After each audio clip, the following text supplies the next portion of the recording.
Maraming salamat sa Special Assistant to the President, Secretary Anton Lagdomeo. Please take your seats. Anton Lagdomeo. The League of Cities of the Philippines President, Francisco Javier Zamora. Hingi lang ako ng paumanhin yung mga mikropono kasi namin. Hanggang dito lang dahil yung mga tiga rito, mga bansot eh. Walang basketball player na nakatira dito sa Palasyo. The League of Municipalities of the Philippines National President Faustino D. The newly elected and appointed officials of LCP and LMP, my fellow workers in government, ladies and gentlemen, isang magandang araw sa inyong lahat. Una sa lahat, binabati ko ang mga bagong halal at hirang na opisyal ng League of Cities of the Philippines at ang League of Municipalities of the Philippines. Bilang mga pinuno ng lokal na pamahalaan sa ating bansa, kayo ang unang nilalapitan ng taong bayan. At dahil kayo ang unang nakakaalam ng mga hamon sa inyong lungsod o munisipalidad, kayo rin ang unang nakakahanap ng solusyon at nakakapagbigay ng serbisyo sa inyong nasasakupan. And this is why local governance is where true leadership lies. May it be in the barangay halls, the city offices, municipal grounds, public service is very much felt in these spaces. I know this because I have been in your shoes. Naranasan ko kung gaano kabigat ang responsibilidad ng paglilingkod sa tao. Sa kabilang banda, wala ring kapalit ang makita ang magandang pagbabago sa buhay ng ating mga kababayan nang dahil sa tapat nating paglilingkod. So today, as you take your oaths, remember what our people expect from us as their leaders. Nasusukat ang mabuting pamamahala sa mga pagbabagong nararamdaman ng ating mga kababayan sa kanilang araw-araw na buhay. Kapag may sakuna at agad ninyong narirespondehan, doon nagkakaroon ng saysay ang salitang lingkod bayan. Tuwing nakikita nilang may maayos na kalsada, tulay o silid-aralan, doon natin na ibabalik ang kanilang tiwala. Sa gitna ng lahat na ito, isa sa pinakamahalagang aspeto ng mabuting pamamahala ay ang pagbibigay ng pagkakataon sa bawat mamamayan na umunlad. At nagsisimula ito sa magandang kalidad ng edukasyon. Alam nating lahat na ng edukasyon ang pundasyon ang pundasyon ng maunlad na komunidad. Kapag may kaalaman ng tao, mas nagiging handa siyang harapin ang hamon sa buhay, makilahok sa lipunan at mag-ambag sa bayan. Kaya ipagpatuloy natin ang mga magagandang programang nagtataguyod ng edukasyon. Isa sa ating isinusulong ngayon ay ang Early Childhood Care and Development Program. Layunin nito na magtayo ng Childhood Development Center o CDC sa ilalim ng mga lokal na pamahalaan upang ihanda ang mga bata para sa formal na edukasyon.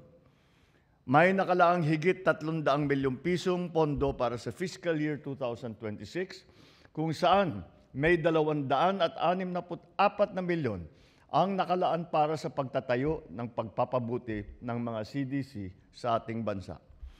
Kaya't hinihingi ko ang inyong suporta sa mga pambansang proyekto at programa natin hindi lang sa edukasyon, kundi sa lahat ng sektor upang maiangat ang antas ng pamumuhay ng bawat Pilipino. So as I have mentioned before, this is what Bagong Pilipinas truly means.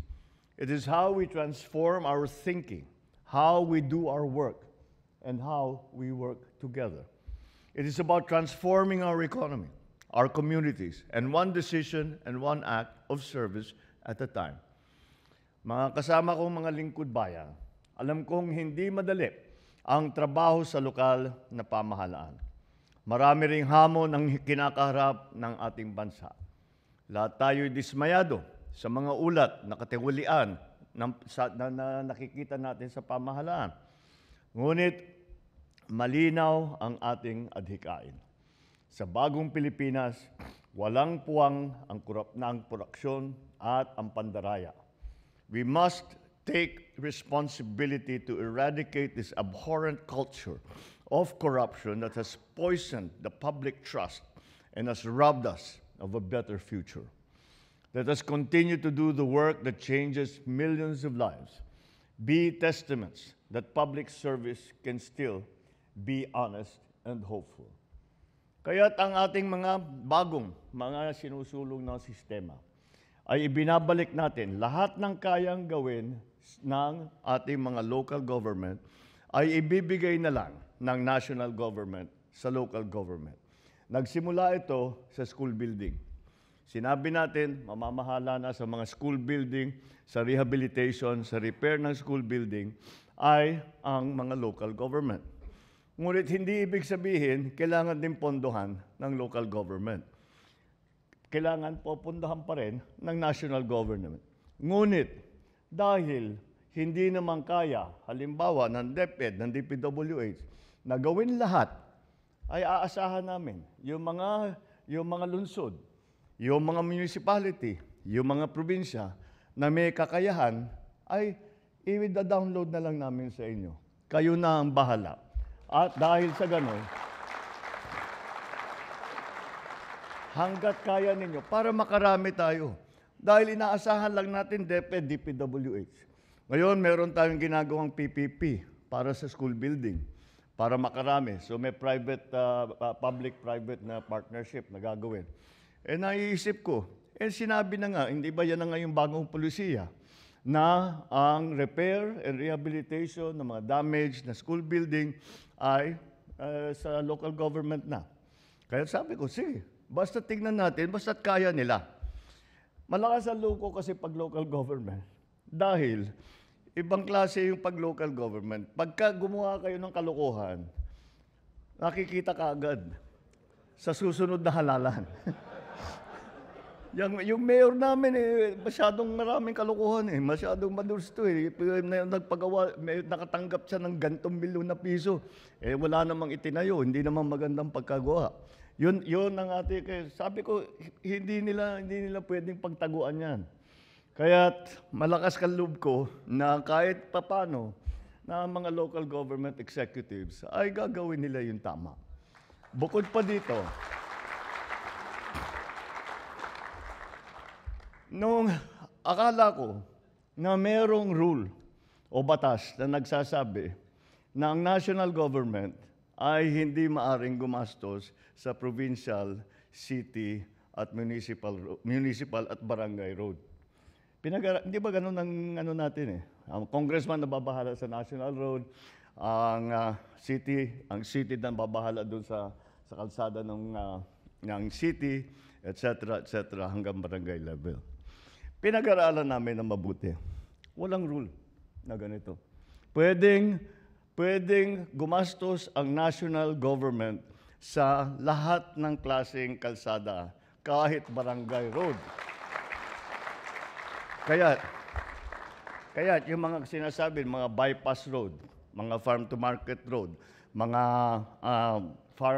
yung mga tourism roads, magbagawa tayo. Kaya na yang gawin ng mga lokal. Kaya kailangan, para makarami ulit tayo, para mapabilis ang trabaho, ay isasama na namin yung mga project na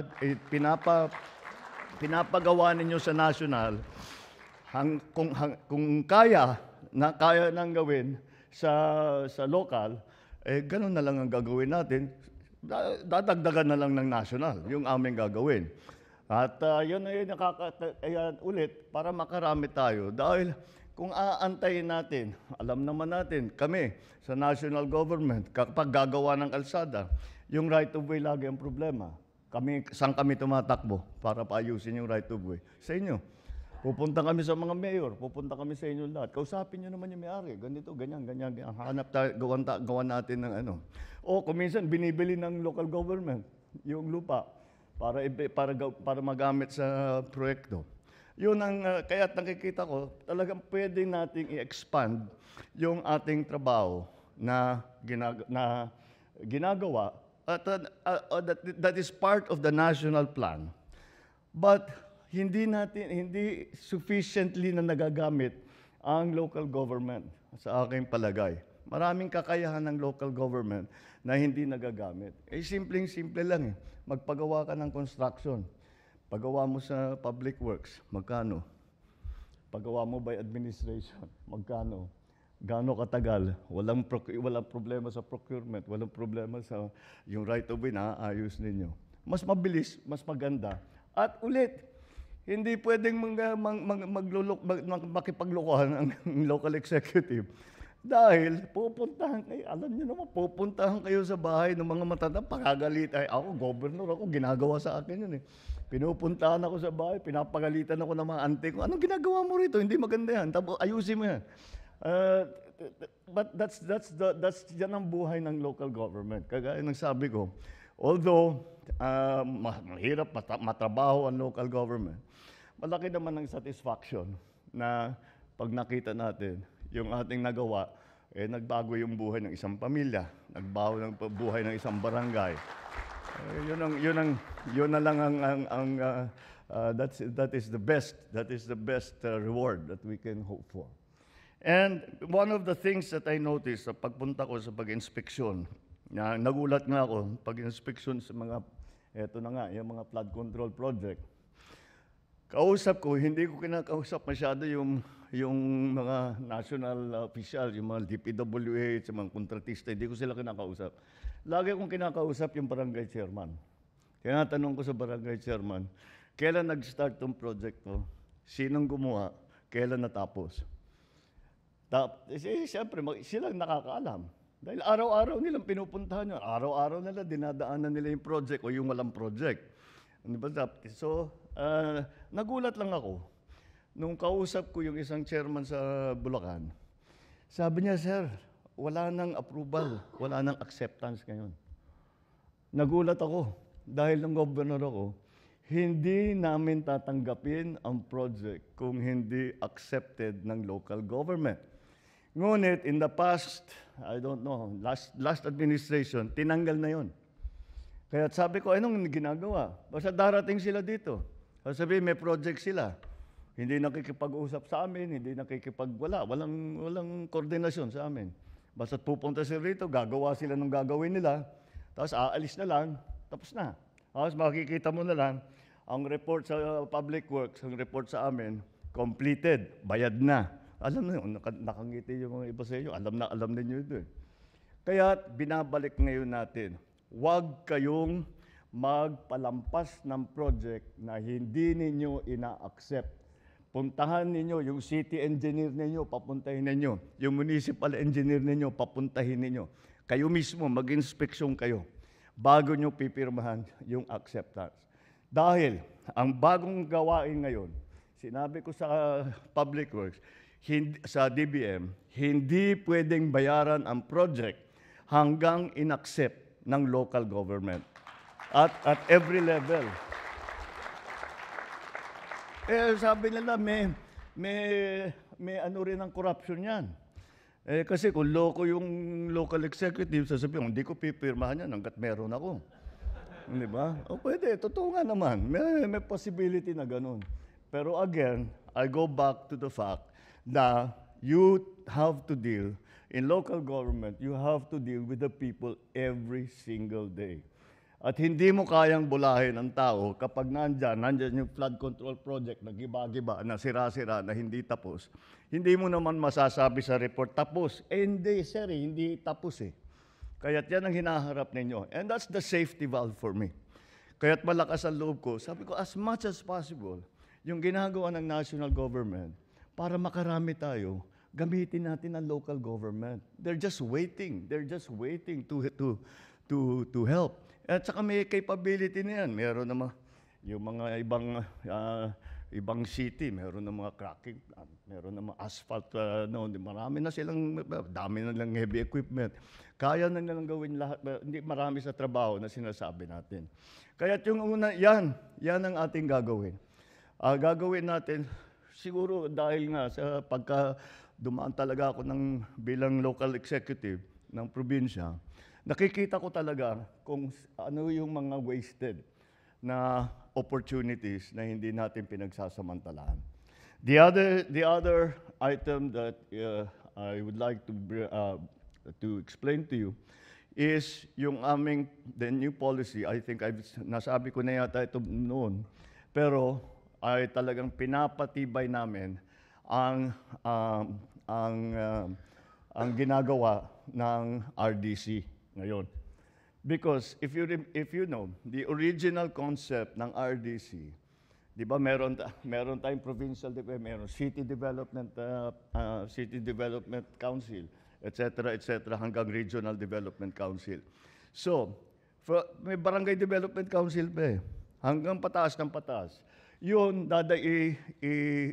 ipagsasama-sama, yun ngayon, dati, ang sistema, pinapadala ngayon yan sa NEDA.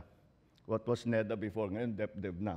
Pinapadala sa NEDA. Yung NEDA ngayon, pag-aaralan kung ano yung plano ng national at yung mga recommendation ng mga RDC. So, yun ang ginagawa, yun ang magiging plano ngayon para sa mga area, para sa buong Pilipinas. That will become the economic plan. Now, nawala yun. Kung ilan sa inyo umupo sa RDC, hindi nakikita naman ninyo, sige, panay ang proposal ninyo, wala namang ugnayan dito sa national government. Well, we are returning the function of the RDCs to its original concept. Not only RDCs, but all the development councils, all the way down to the local government. Because it's mas madali para makita kung anong rekomendasyon ng mga local development councils. Titignan namin dito sa national, ano yung kasama dito, ano yung kasama doon sa National Development Plan. Tapos, baka meron kaming hindi nakita. Meron sinasabi, gumawa tayo ng bypass road dito, o upgrade natin yung airport dito, o whatever, yung puerto namin, hindi maliit lang masyado, malalim naman, pero maliit masyado yung pantalan. That sort of thing. Those are the things that we need to hear from you.